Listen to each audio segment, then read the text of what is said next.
Today we're breaking down some Modern Warfare 2 gameplay, kind of give you an idea of how to play this, because I know a lot of people are struggling because you do have to play it a little bit slower. You do have to make certain decisions when you are playing. I wanted to show that specific part so that you know I'm getting into the lobby a traditional way and not a reverse boosted way, because there's definitely skill-based matchmaking in the game, and there's definitely ways for people to work around it.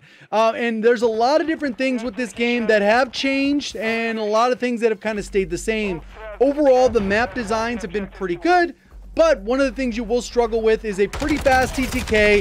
Minimap doesn't necessarily function the way that I'm used to in traditional Call of Duties, but it's still usable. You kind of just have to adjust. And then there's a thing called squad spawns, which make it a little bit tricky, especially on a map like this, which I'll talk about as we get into it. But today's video does have a sponsor segment, which we'll do right now. Today's video is sponsored by Raid Shadow Legends. Raid is the first game to bring true console level experience to your phone, with hundreds of artifacts to equip and over 600 champions blessed with unique skills. You can build your own team and develop your champion and raid your way. Raid has just released a super powered legendary version of everybody's favorite champion, Death Knight. The whole Raid community has been waiting for this for a long time, and Ultimate Death Knight is something everyone has been hoping for. Ultimate Death Knight has a solid kit that will help players progress through dungeons, the Doom Tower, as well as clan activities and the Hydra boss. The best part about the update is everyone can get the brand new Ultimate Death Knight for free. All you have to do is log in and play Raid for 7 days between now and October 27th, and you'll add the Ultimate Death Knight to your collection. But there's even more. This month, Raid just released a new feature, Awakening, and a brutal new dungeon, the Iron Twins Fortress. If you're good enough to take down the Iron Twins, you'll see a huge payoff being able to awaken your champion. Awakening your champion lets you choose a powerful blessing that can transform how they perform in battle. It's great when features like this are added because they add an entirely new level of depth and strategy. There's never been a better time to get started, but there's more. You can also use the DK Rises promo code for a bunch of free items to instantly level your new strongest champion, and the promo code's usable for both new and existing players. And if you haven't started playing Raid yet, click the link in the description or scan my QR code on the screen. You'll get unique bonuses worth $30. We're talking a free epic champion, Hyena, 200k silver, 1 energy refill, an XP boost, and 1 ancient shard, which will be waiting for you right here in the top right when you log in. Thank you again to Raid Shadow Legends for sponsoring today's video. Welcome back. So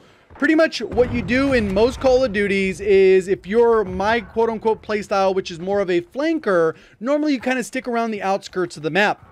Problem with this particular map is the other side is a little bit vulnerable because you have like one location kind of peek through, versus this side, it kind of has a little bit more windows. It offers a little bit more avenue, and then you kind of rotate in and out of the spawns.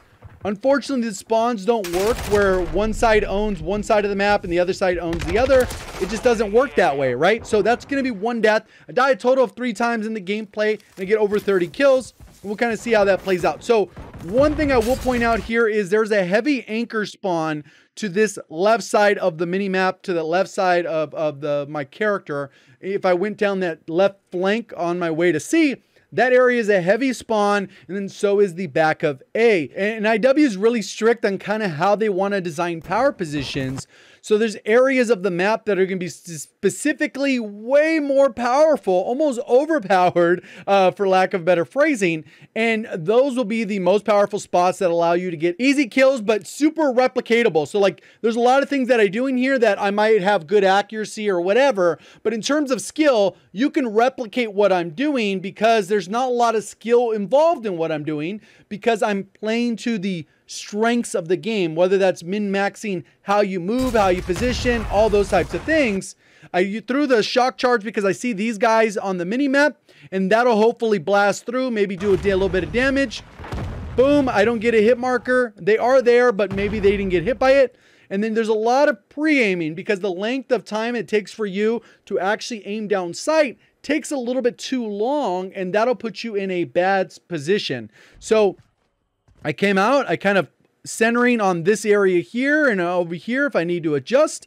And then it looks like there's a guy over here on the left of the mini-map. So I'm like, all right, well, how do I want to work this? I want to sprint a little bit. Once I get too close, I have to kind of just walk. Otherwise, they will hear me. The kill cam will end up looking like that. They have wall hacks because the audio in this game is so crystal clear, which is amazing if you're playing a battle royale, because you get like, you know, maybe 500 milliseconds to react. This ends up being a little too fast. So I come through here, And I was thinking I'm going to go in this direction because there's a guy here, and I'm thinking this guy's going to run through here. So if I pre-aim on the top left here, you can see if I pre-aim through this doorway, it should be relatively easy. But I see there's a guy on this side, so I'm thinking maybe he's potentially behind me. So I rotate back around. I kind of stop because I don't know which way he went. Looks like they cut through there. I intentionally try to avoid touching the flag because then it'll say enemies capturing, and then they'll know guy is on the flag. Look at the flag. So sometimes you can avoid that to kind of mask your location. So I pre-aim that left side because I'm thinking maybe somebody's going to come out and challenge me because maybe they hear the audio, maybe they hear the gunfire, whatever the case is. The red dots aren't popping up on the minimap unless they have a UAV, and then that will pop up with a red dot, regardless if you have ghost or not, because I don't have a suppressor. So I end up getting good timing at that guy as he comes around the corner. Maybe he didn't up his FOB. And I'm playing patiently because a lot of the game ends up resorting to slower play style to get your streaks, because streaks end up being pretty powerful, especially in the full game when they're not bugged out. They're going to be pretty easy to use, right? So I throw that down. I catch this guy as he's running and jumping up. I'm not doing any slide canceling or any of that stuff because in general, it's not going to be practical. The guy's coming around the corner. Remember I said that that is a hot spawn area, and I'm waiting until I have enough people so maybe we could capture the C and then push into B, because a lot of it ends up being timing based, where if I just jump on C, then they take A.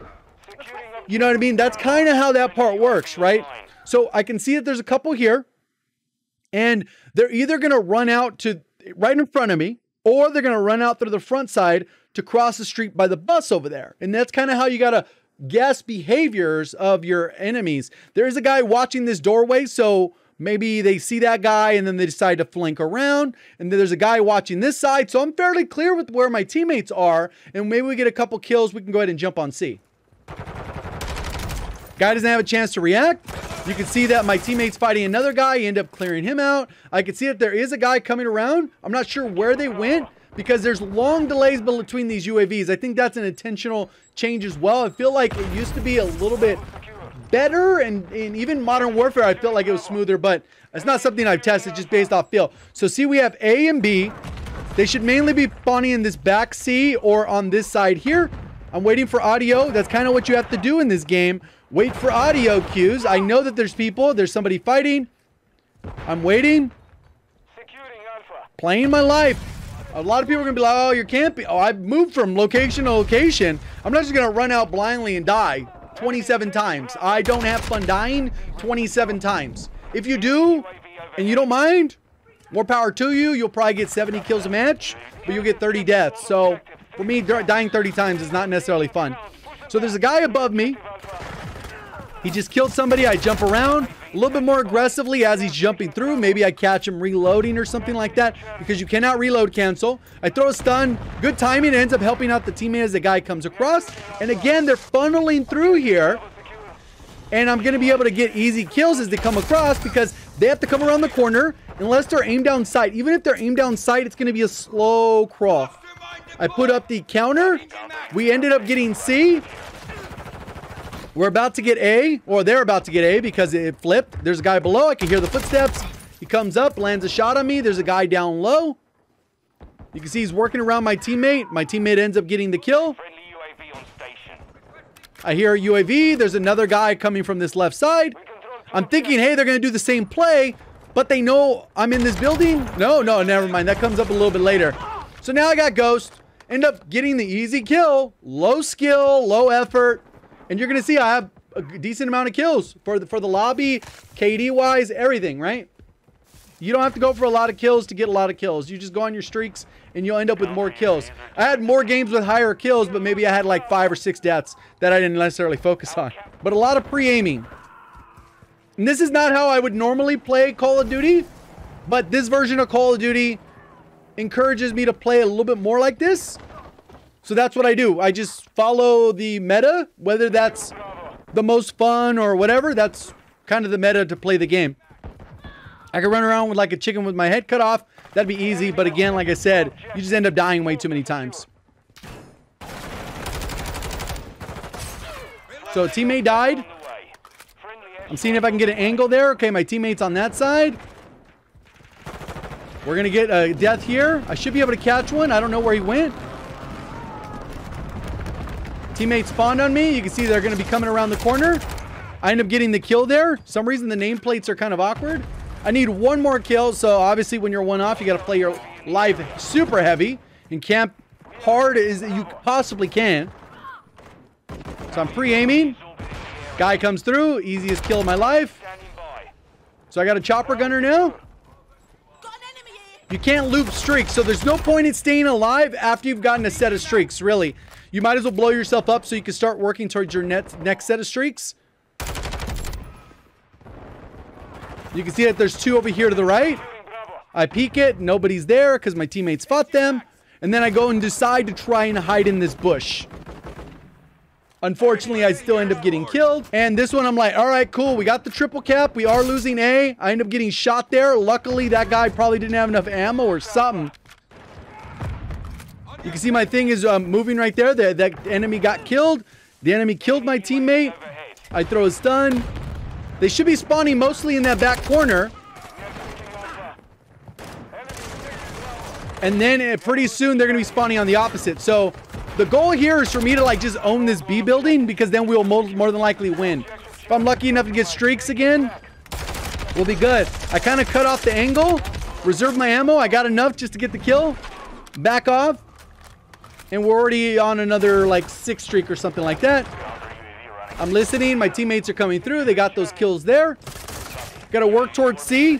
All the spawns should be to the right behind us. And then there's one guy coming out. So all there and then all the way back at A. Because we captured it. It's flipping.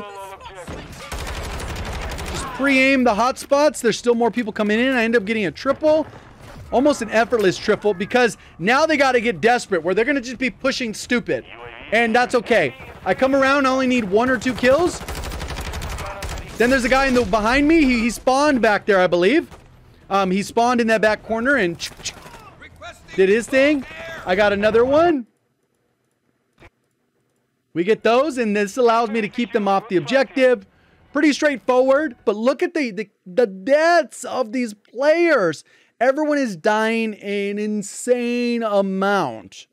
And for me, I can't have fun dying 15 times a match. I don't. That's just not fun for me. No matter what it is. If I need 12 kills, that's not fun either. So it's kind of like whatever it is. And if you've played the game, you know this is generally a lot of kills for a standard match that isn't reverse boosted or any of that type of stuff. Even though you can get 47, 50, 70, the deaths will climb heavily the faster you move because so many things are in place. Let me know. Obviously, this is just an example of how the game wants you to play. And that doesn't mean it's right or the wrong way to play. It's just a super effective way to play where you'll have like a 5 or 6 KD just playing to the strengths of the game. Let me know how you're liking the beta. And if you like this change of pace, or if you don't really mind dying 20+ times, that's okay too. But you can definitely replicate this. Anyone can do this. Play slow, passive, get your full streaks, and you're going to dominate the lobby. Appreciate the support. Thank you for watching as always. Have a great day.